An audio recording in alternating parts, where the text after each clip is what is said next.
ಕಾಂಗ್ರೆಸ್ನಲ್ಲೂ ಬದಲಾವಣೆ, ಇತ್ತ ಬಿಜೆಪಿಯಲ್ಲೂ ಬದಲಾವಣೆ ಆಗುತ್ತಾ? ಡಿಕೆಶಿ ಪಟ್ಟಾಭಿಷೇಕದ ಬೆನ್ನಲ್ಲೇ ಕೇಸರಿ ಸೇನೆ ಫುಲ್ ಅಲರ್ಟ್ ಆಗಿದೆ.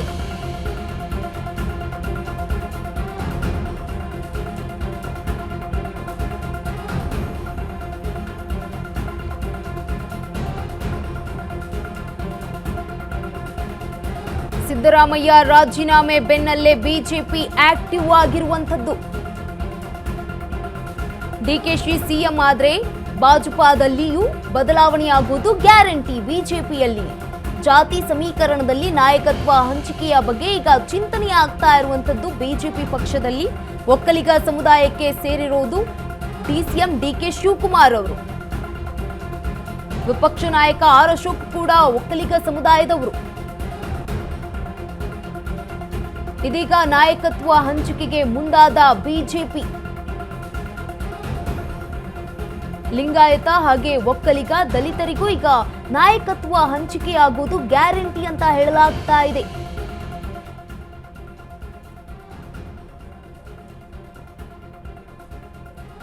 ಕುರುಬರೇ ಈಗ ಬಿಜೆಪಿ ಟಾರ್ಗೆಟ್ ಆಗಿರುವಂತದ್ದು. ಕುರುಬ ಸಮುದಾಯವನ್ನ ಈಗ ಬಿಜೆಪಿ ಟಾರ್ಗೆಟ್ ಮಾಡ್ತಾ ಇದೆ. ಯಾಕೆ? 19 ಲಿಂಗಾಯತರು ಹಾಗೆ 11 ಒಕ್ಕಲಿಗರು, 6 ಬ್ರಾಹ್ಮಣರು ಶಾಸಕರು ಈಗ ಇರುವಂತದ್ದು.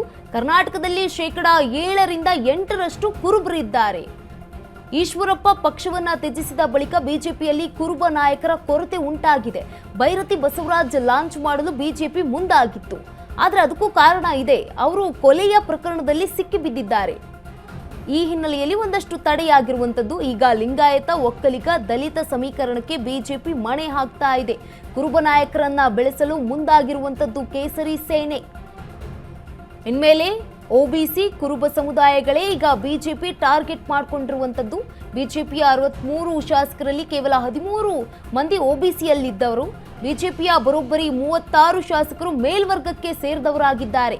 19 ಲಿಂಗಾಯತರಿದ್ರೆ 11 ಒಕ್ಕಲಿಗರು, 6 ಬ್ರಾಹ್ಮಣ ಶಾಸಕರಿದ್ದಾರೆ ಬಿಜೆಪಿಯಲ್ಲಿ. ಕರ್ನಾಟಕದಲ್ಲಿ 7% 8% ಕುರುಬರಿದ್ದಾರೆ. ಕುರುಬ ಸಮುದಾಯಕ್ಕೆ ಸೇರಿದವರಿದ್ದಾರೆ.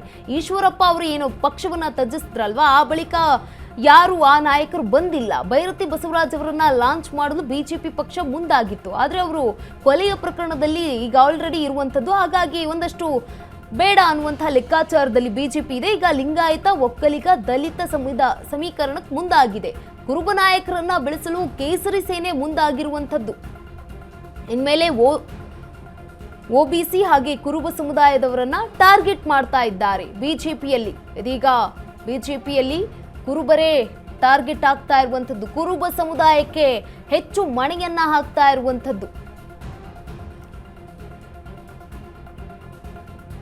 ಕರ್ನಾಟಕದಲ್ಲಿ 7% 8% ಕುರುಬರಿದ್ದಾರೆ, ಕುರುಬ ಸಮುದಾಯದವರಿದ್ದಾರೆ.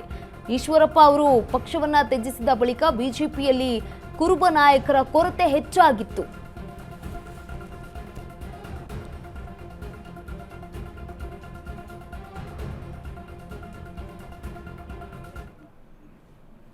ಈ ಬಗ್ಗೆ ಹೆಚ್ಚಿನ ಮಾಹಿತಿಯನ್ನ ನೀಡಲಿದ್ದಾರೆ ನಮ್ಮ ಪ್ರತಿನಿಧಿ ಜೀವನ್ ನೇರ ಸಂಪರ್ಕದಲ್ಲಿ. ಜೀವನ್, ಈಗಾಗಲೇ ಕಾಂಗ್ರೆಸ್ನಲ್ಲಿ ಒಂದಷ್ಟು ಬದಲಾವಣೆಗಳಾಗ್ತಾ ಇದೆ. ಬಿಜೆಪಿಯಲ್ಲೂ ಏನಾದರೂ ಬದಲಾವಣೆಯ ಮುನ್ಸೂಚನೆ ಸಿಕ್ಕಿದೆಯಾ?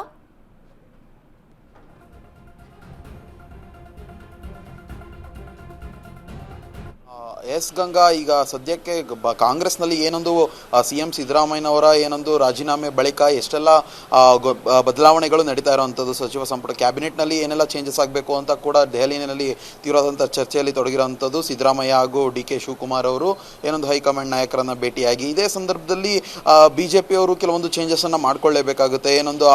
ಒಂದು ಆಡಳಿತದಲ್ಲಿರುವಂಥ ಕಾಂಗ್ರೆಸ್ ಸರ್ಕಾರವನ್ನು ಏನೊಂದು ಹಿನ್ನಡೆ ಮಾಡಬೇಕು ಅಂತ ಬಂದಾಗ ಬಿಜೆಪಿ ಗಟ್ಟಿಯಾಗಿ ನಿಂತ್ಕೊಬೇಕು ಅನ್ನುವಂಥ ಸಂದರ್ಭದಲ್ಲಿ ಈಗ ಸದ್ಯಕ್ಕೆ ಕುರುಬ ನಾಯಕರಾಗಿಂತಹ ಸಿದ್ದರಾಮಯ್ಯನವರು ಏನೊಂದು ರಾಜೀನಾಮೆ ಕೊಟ್ಟಿದ್ದಾರೆ. ಈ ಒಂದು ಸಂದರ್ಭವನ್ನ ಬಿಜೆಪಿ ಒಂದು ಅಸ್ತ್ರವನ್ನಾಗಿ ಮಾಡ್ಕೊಳ್ಬಹುದು. ಯಾಕಂದ್ರೆ ಕುರುಬ ನಾಯಕರು ಏನಿದ್ರು ಬಿಜೆಪಿಯಲ್ಲಿ ಯಾವುದೇ ರೀತಿಯಾದಂತಹ ಕುರುಬ ನಾಯಕರು ಈಗ ಸದ್ಯಕ್ಕೆ ಕಂಡು ಬರ್ತಿಲ್ಲ, ಮುನ್ನೋಟಕ್ಕೆ ಬರ್ತಿಲ್ಲ.